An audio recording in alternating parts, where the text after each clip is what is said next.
કૃષ્ણ નારાયણ ભગવાનની જય। શ્રી હરે શરણાગતિ મંડળની જય।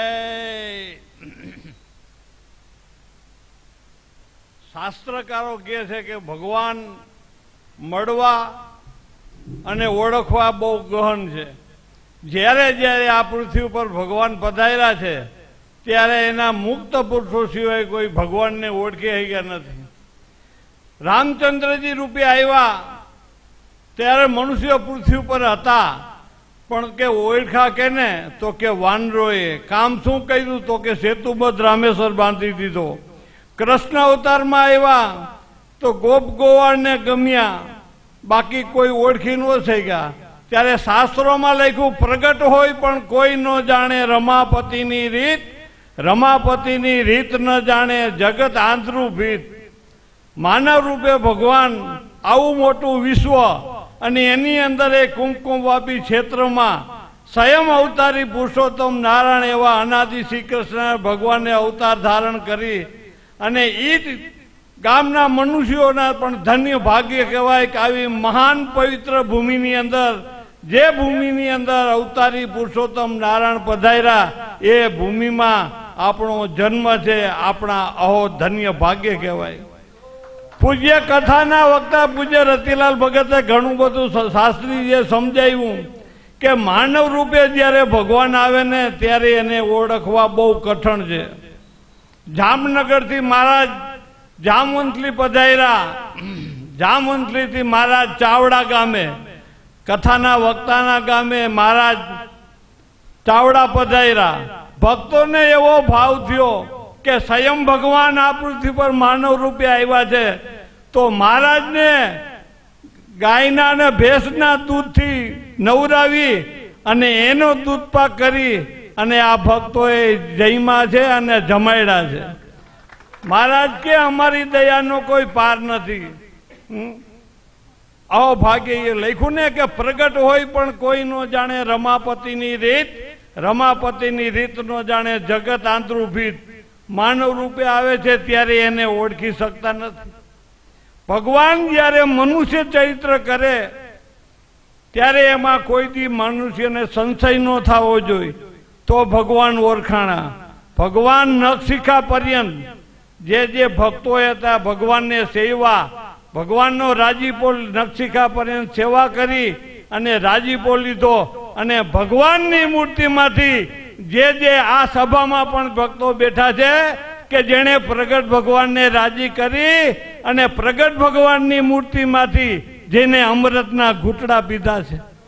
અમૃત પ્યાસમાં લખ્યું ને મહારાજ કે અમારી દયાનો કોઈ પાર નથી, પણ કામ કેનું છે કે હરિનો માર્ગ છે સુરાનો નહીં કાયરનું કામ જોને। જ્યારે જ્યારે ભગવાન આવે ત્યારે ગોપીઓ કોઈની ધણીને ઉતા મૂકીને શ્રી કૃષ્ણ પાસે પહોંચી ગઈ હતી એમ શાસ્ત્રો બતાવે છે। એટલે પ્રીતિયા પડદો નહીં, પાછું એ ખુલાસો કર્યો ભાગવતમાં કે પ્રીતિયા પડદો નહીં, પડદો નહીં આ પ્રીત, પ્રીત રાખીને પડદો રાખે એ દુશ્મનની રીત। જોઈ લ્યો વ્રજની ગોપીએ જગતને ઠોકરે મારી દીધું અને ભગવાનના સુખ લીધા। શાસ્ત્રકારો કહે છે કે માનવ રૂપે જ્યારે જ્યારે ભગવાન આવે ત્યારે એને ઓળખવા બહુ કઠણ છે। આવી મહાન પવિત્ર ભૂમિની અંદર સ્વયં અવતારી પુરુષોત્તમ નારાયણ આવ્યા અને આ ગામની અંદર જ્યારે જુનાગઢનો સભા મંડપ બળી ગયો તો ત્યારે મહારાજ તોરી રામપરમાં કથા કરવા ગયા હતા। બંસીભાઈ કલાલની બસુ કાયમ સવારે જાય, બપોરે વા ભોજન કરે ને સાંજે પાછા આવતા રહીએ। એક દિવસ લખણ ભગત રોકાણા, મહારાજ સોમુખે કીધેલી વાત છે।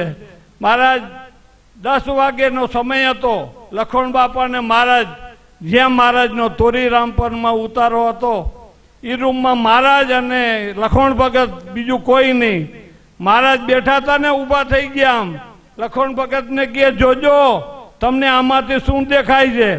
તો પોતાના શરીરમાંથી જે 24 અવતારનો તખતો છે ને એ 24 અવતાર આમાંથી મહારાજમાંથી પ્રગટા અને પાછા મહારાજમાં લીન થઈ ગયા। ત્યારે લખણ ભગત સુખડિયાને એમ થયું કે આહા મારા ગામનો ખેડૂનો બાળક આવો ચમત્કારી તો મારે ગામને આંગણે એનું યાદીનું પ્રતીક કેમ ન હોવું જોઈએ? આ ભગવાનનો એનામાં પ્રવેશ અને ભગવાને એનામાં બોલાવ્યા. પછી સમય થોડો જાતા આ બધી જાગૃતિ કરી. અમને ખબર નહોતી, અમે કોઈએ પૂછ્યું નહોતું કે મા બાપ તમારું વર્ષો વહી ગયા, પણ એમ કોઈ દી મહારાજને કોઈ ભક્તોએ પૂછ્યું નહોતું કે તમારા જન્મસ્થળ કયું ગામ, તમારું કયું ગામમાં તમે જન્મ ધારણ કર્યો. આ તો સ્વયં ભગવાન રાજી થયા અને સ્વયં મહારાજે સર્વસ્વ આ બધી ઓળખાણ આપી દીધી. અને ધન્ય ભાગ્ય છે કે લખણ બાપાને કે એ વખતે CBI નું ચેકિંગ આવે એના કરતા અમારા ઉપર હાર્ડ ચેકિંગ આવ્યું હતું. પણ જેના પક્ષમાં ભગવાન એનો સદાને માટે વિજય. લાખનો ત્યાગ કરીને એકને રાખવા. પાંડવોએ સર્વનો ત્યાગ શ્રી કૃષ્ણ ભગવાનનો રાખ્યો કે આ દેહ જીવો કે મરો, માન થાવ કે અપમાન થાવ, આબરૂ વધો કે ઘટે, પણ એને સર્વસ્વ ભગવાન માટે કુરબાની કરી હતી. જ્યારે અહીં કુંકાવાવને આંગણે જ્યારે મહારાજનું મંદિર નિમિત્તનો આરંભ થયો ત્યારના સમય ભક્તોનો કેવો હતો. સુદામા અને શ્રી કૃષ્ણની આપણે તો વાત સાંભળી છે. એવા દિવસો હતા. ભક્તો રાશનના રોટલા ખાતા અને જૂની બજારના વસ્ત્ર ફેરતા, પણ ભગવાન માટે કુરબાની આપી તો મહારાજ કે તમને રખડુમાંથી રાજકુમાર બનાવી દીધા. આકાશમાં અક્ષરધામ બતાવ્યું. ભગવાનની મૂર્તિ કુંકાઓને આંગણે પધરાવી અને ભગવાન રાજી થયા તો અરબસ્તાનના બાયણા ભગવાને ખોલી દીધા. મહારાજે પત્રમાં લખ્યું કે રખડુમાંથી રાજકુમાર બનાવી દીધા. એ રાજીપાનું ફળ છે. આ વિશ્વમાં બધું મળે, પણ મહારાજ કે ભગવાન પ્રત્યક્ષ ભગવાન અને પ્રત્યક્ષના સંત મળવા એ બહુ દુર્લભ છે. જેણે ભગવાનને સેવા કરીને નખ શિખા પર્યંત રાજીપો લઈ અને આજે તમને સર્વને ભગવાનની મૂર્તિનું, ચિહ્નની મૂર્તિનું, અંગો અંગનું વર્ણન આ કોણ કરી શકે કે જેને પ્રગટ ભગવાનને સેવા હોય, પ્રગટ ભગવાનના જેને સુખ લીધા હોય એ વાત કરી શકે. માટે તમારા અહો ધન્ય ભાગ્ય કહેવાય કે શાસ્ત્રીજી શ્રી રતિલાલ ભગત તલે તલ અને અંગે અંગનું પ્રગટ ભગવાનનું વર્ણન કરી અને આપણા સમજાવે છે કે આ રીતે ભગવાનની સેવા કરાય, આ રીતે ભગવાનના મૂર્તિમાંથી સુખ લેવાય. બાકી એને અંતરાય કે પડદો જેનો હોય ને એ ભગવાનના સુખ ન લઈ શકે. અને કામ એ કેનું છે? જેવા તેવાનું કામ નથી. આવું મહારાજની સેવા કરી રાજીપો લેવો અને સર્વ ભક્તોને આ કથાનું અમૃતપાન કરાવે છે. આપણા સર્વના અહોભાગ્ય કહેવાય કે આવો પુરુષ કે જેને ભગવાનને નખ શિખા પર્યંત સેવી ભગવાનના સુખ લઈ અને આજ પોતે આપણે અમૃતનું પાન કરાવી રહ્યા છે. બોલો અનાદિ શ્રી કૃષ્ણ ભગવાન.